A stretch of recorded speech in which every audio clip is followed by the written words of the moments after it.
2 months after a pair of siphons in Montana burst open and tore through the surrounding hillside, the long-term effects are impacting southern Alberta in many ways, and most apparent for the Milk River. Landon Hickok has more details from the town of Milk River, Alberta.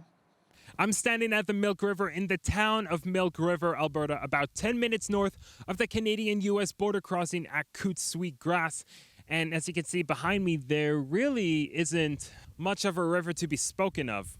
And that is because of a catastrophic siphon failure in Montana that has caused water flow rates to hit a historic low of 0.18 cubic meters a second of water in the river. The Milk River has historically always had the help of a siphon system in Montana that diverges water from the St. Mary River near Glacier National Park into the Milk River in order that irrigation may be done in the surrounding area, including southern Alberta, but primarily in Montana, where the Milk River eventually flows back into the Missouri River Basin.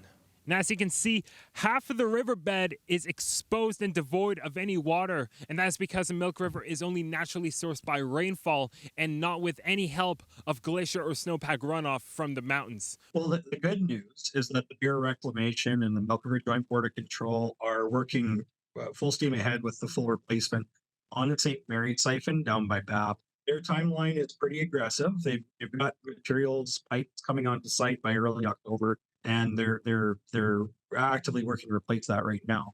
So if we're lucky, we will see some diversion flow in the Milk River probably in August or late August next year. But that doesn't help the situation for residents and producers in the watershed at all. Now, shortly after the siphon failure, the town of Milk River has implemented level 3 water restrictions, which in short means no non-essential water use, including all outdoor use. My guess is, and I understand too, that they're working with the province to figure out some, temporary solutions to the issue, right? So whether it's trucking water in or, building a temporary system to bring water from somewhere else, I mean, that's going to be within the province of Alberta that's done.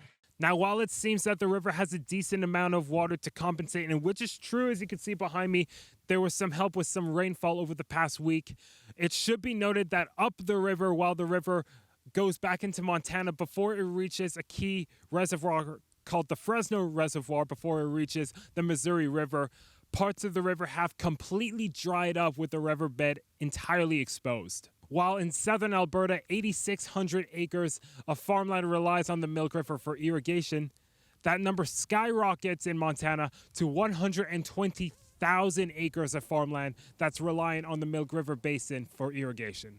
And while we can expect a decent harvest at the end of this year, there are certainly questions in the backs of the farmers' minds as to how much they're going to be able to plant and what they're going to be able to plant due to the lack of irrigation water starting next spring and going all the way until next harvest before the pair of siphons is set to be completed.